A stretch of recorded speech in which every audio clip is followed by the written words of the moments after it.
So, a couple of days ago, I asked my best friends to tell their own personal story why they switched to the PS5 or why they love the PS5 ecosystem, and some of these replies actually surprised me. Who are my best friends, you ask? You. You are my best friends, my subscribers. Unlike other channels, you don't need a channel membership for your comment to be highlighted in my videos. If your story is compelling, it will be shared with the rest of the community. So let's get into the interesting first story and revelation I had. I would love to share my point of view on this in your next video. First reason, I'm switching from PC to PS5, specifically the PS5 Pro, because my PC is starting to struggle after almost 5 years. Having the PS5 Pro would be amazing for me as a casual hardcore gamer. Second reason, some people say that the games on PS Plus are bad, but that's not exactly true unless those particular games aren't to their taste. For example, there's Ghost of Tsushima Director's Cut, an absolute legendary game, a big Assassin's Creed collection from AC2 to Valhalla, FF7 Remake, and other really good games. Third reason, most people don't know this, but the subscription gives you access to a catalog of movies, including Gran Turismo, my favorite racing movie to date. You can access this with the premium tier on PS Plus. Fourth reason, the amazing games on PS5 are something Xbox can't quite match. While Xbox has quantity, the quality of those games is another story. Sony has that strength over Xbox, with games like Stellar Blade, FF16, FF7 Rebirth, Astro Bot, God of War Ragnarok, and the upcoming Azure Promelia from the Azure Lane devs. To be honest, this is a good time for me to return to PlayStation. Fifth reason, the cost of getting a PS5 compared to a gaming PC is significant. Not everyone can afford a high-end gaming PC. I'm in that situation myself. Sure, a PC offers more advanced digital features, but if you're just looking for a gaming system to play games, the PS5 or the upcoming PS5 Pro, which I've been waiting for months, is the way to go. Of course, no one should say you must buy a PS5 because of this and that, or don't buy the PS5, buy a PC instead. It's up to each person to decide what's best for them. And that's what really matters. If you want a gaming PC, go ahead. If you want a console, go ahead. Again, it's up to you. Alright, let me tell you why I love this comment. Believe it or not, despite all my insights and research, I actually learned something from this. I didn't know that you get to watch movies for free on PS Plus Premium, and I'm sure a lot of you didn't know either. Sure, it's only about 100 movies, but hey, it's included. It's probably also Sony's fault for not advertising this feature better. So thank you so much for sharing. This is a great comment, and I've definitely learned something new. So here's the deal with that recent article about Phantom Blade Zero and some controversy at ChinaJoy 2024. Recently, there's been some buzz about a supposed interview with a developer from S-Game at ChinaJoy. Apparently, this anonymous dev had some pretty harsh words about Xbox, which stirred up quite a bit of drama online. The quote that got everyone talking was something along the lines of "nobody needs this platform," referring to Xbox. The dev reportedly said that Xbox isn't popular in Asia, and that developing for it is a headache because of what they called an overloaded ecosystem. Now, S-Game stepped in to clear things up. They released a statement saying that the comments being circulated don't reflect their values or culture. They emphasized that they haven't ruled out any platforms for Phantom Blade Zero, and that they're working hard to make the game accessible to as many players as possible. They also mentioned that they're excited to share more updates soon and will have a demo at Gamescom later this month. So in short, S-Game is basically saying, hey, those comments don't represent us, and we're not dismissing any platforms for Phantom Blade Zero. They want to make sure the game reaches a broad audience, and they're staying focused on that. It seems like there was some miscommunication or maybe a misunderstanding at ChinaJoy, and S-Game is setting the record straight. So we all know GTA Online has been a massive hit, still going strong even after a decade. With the release of Grand Theft Auto 6 on the horizon, rumored for fall 2025, Rockstar is cooking up a brand new GTA Online experience to launch alongside it. And from what we're hearing, they're pulling out all the stops to make sure it's a game changer. Here's the cool part. A recent leak suggests that GTA Online will include extensive mod tools. Remember the team behind 5M, the popular GTA 5 mod? Well, Rockstar tried to build their own modding project, but then decided to bring the 5M crew on board. Now these guys are reportedly working with Rockstar to integrate user-generated content right into the new online mode. This is a big deal because it means players will be able to create and share their own content, keeping the game fresh and engaging for years to come. But wait, there's more. According to a well-known Rockstar leaker, Tez2, Rockstar is also developing a public version of a mission creator. This tool was hinted at in the recent Bottom Dollar Bounties update, though it's still empty for now. Take-Two Interactive boss Strauss Zelnick said the company is not tempted to put its game on subscription services like Xbox Game Pass on day one because our decisions are rational. Remedy Entertainment's Max Payne remake and Project Condor have entered full production. As for Control 2, it has advanced to the production readiness phase. The development team achieved a significant milestone by delivering a build that showcases several key features in playable form, which has facilitated ongoing business negotiations. The team is now focused on scaling up the project's production. Furthermore, Remedy revealed that the Max Payne 1 and 2 remake has moved from production readiness to full production. It was mentioned that the development team is currently working to bring the game to an early functional state from start to finish. Regarding the recently released Night Springs expansion for Alan Wake 2, Remedy Entertainment highlighted that it received excellent reviews from both the press and fans. In June 2024, Remedy and Epic Games announced that the physical deluxe edition of Alan Wake 2 will be released in October, with a collector's edition set to ship in December. As of the publication of its current report, Alan Wake 2 has recovered most of its development and marketing costs. Alright, so here's the scoop on what's happening with Geralt in The Witcher 4. Doug Cockle, the guy who's been the voice of Geralt of Rivia for all the games, just confirmed in an interview that Geralt will still be in The Witcher 4. But he won't be the main character this time around. We've known for a while that The Witcher 4 is in the works, but CD Projekt Red has been keeping details pretty tight-lipped. The only real hint we've had is this teaser image showing a new Witcher medallion that looks like a lynx, which had everyone thinking that Geralt might be stepping aside for someone else, maybe even Ciri, to take the lead. So basically, while Geralt will still have some role in the story, it's not going to be about him. This seems to back up the theory that the next game could focus on Ciri, especially considering how The Witcher 3 wrapped up. The Witcher 3 Wild Hunt, released in 2015, wasn't just a hit, it was a game-changer in the RPG world. It set new standards for open-world games with its rich storytelling, complex characters, and an expansive world that felt alive. The Witcher 3 sold over 40 million copies worldwide, making it one of the best-selling games of all time. The game was praised for its deep narrative, particularly how it handled moral choices and consequences, which kept players engaged in a world where every decision mattered. One of the standout aspects of The Witcher 3 was its protagonist, Geralt of Rivia. His gruff, no-nonsense personality, combined with a deep sense of morality and a touch of dry humor, made him one of the most beloved characters in gaming. Doug Cockle's voice acting brought Geralt to life in a way that resonated with players, making his character iconic. The game's success was further boosted by its two major expansions, Hearts of Stone and Blood and Wine, which added even more depth and content to an already massive game. These expansions were almost like full games on their own, packed with new stories, characters, and areas to explore. Given The Witcher 3's success, expectations for The Witcher 4 are sky-high. Fans are excited, but they're also curious about how the game will evolve, especially with the news that Geralt won't be the main focus this time. With Geralt being such a central figure in the previous games, it's big news that he'll still be part of the next chapter, but in a less prominent role. This shift opens the door for other characters, like Ciri, to step into the spotlight, which could take the series in exciting new directions. So, while The Witcher 4 might be changing things up, the legacy of The Witcher 3 ensures that fans will be eagerly awaiting whatever CD Projekt Red has in store. Sony has issued an apology to PlayStation Plus subscribers after a significant outage of the PlayStation Stars reward service during the Days of Play event earlier this year. The outage, which lasted several days, led to widespread frustration among fans who missed out on limited-time collectibles and other rewards. To make amends, Sony has rolled over two of the Days of Play campaigns, a Flip of the Virtual Coin and Coin of the Classics.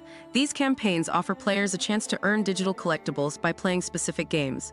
For a Flip of the Virtual Coin, you need to play one of the following PSVR 2 titles: Ghostbusters, Rise of the Ghost Lord Before Your Eyes, or Walkabout Mini Golf.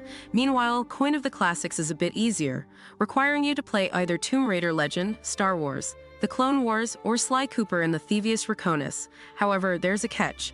These campaigns aren't available to essential PlayStation Plus subscribers. The games involved are either locked behind the PSVR 2 headset or require a premium subscription, leaving some players out of luck. Unfortunately, Sony has not reinstated any of the points-based campaigns that could have earned players extra points to convert into money on the PlayStation Store, a move that has puzzled many fans.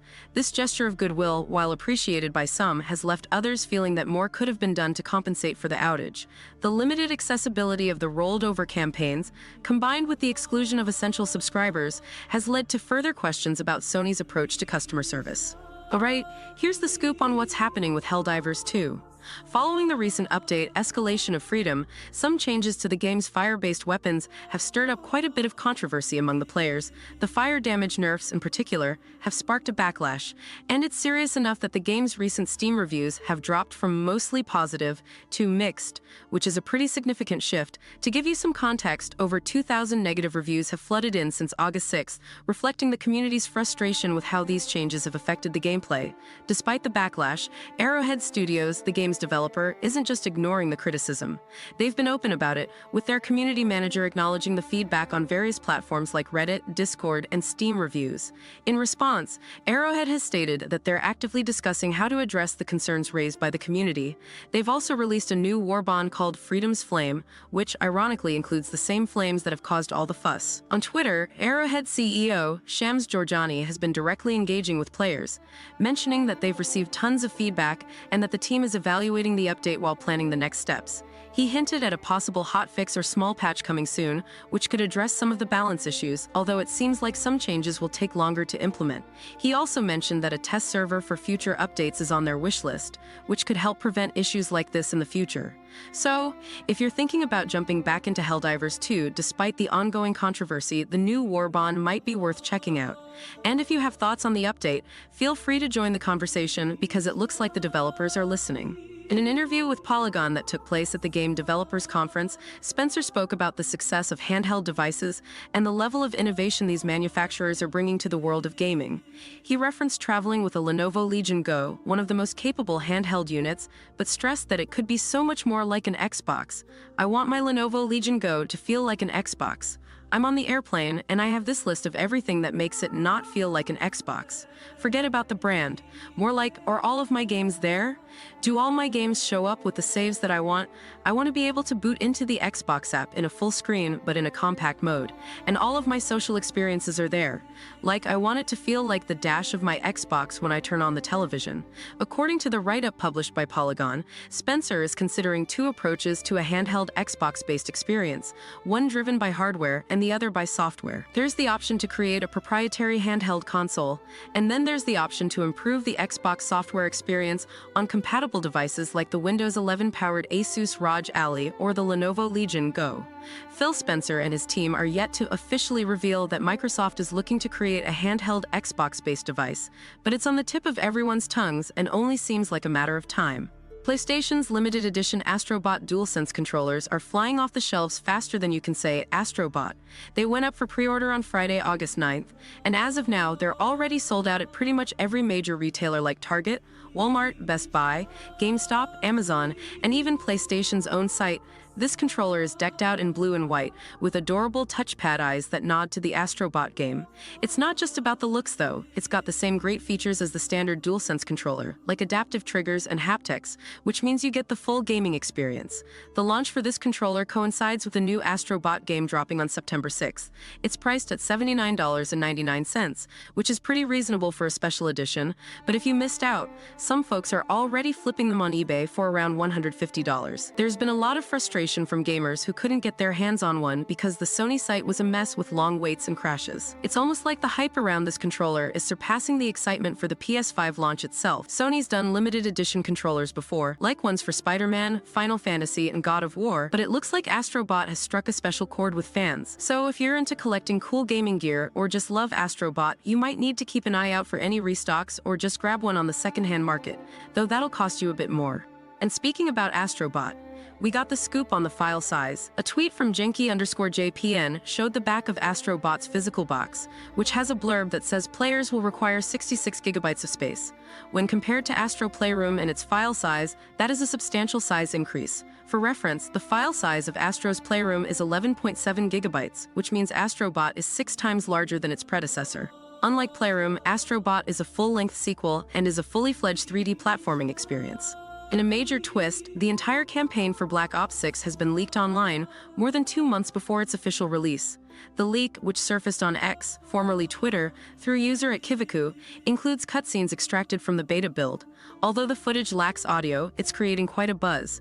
According to reports, hundreds of people have accessed the game through jailbroken PlayStation 4 consoles, leading to further leaks of the beta build and game achievements.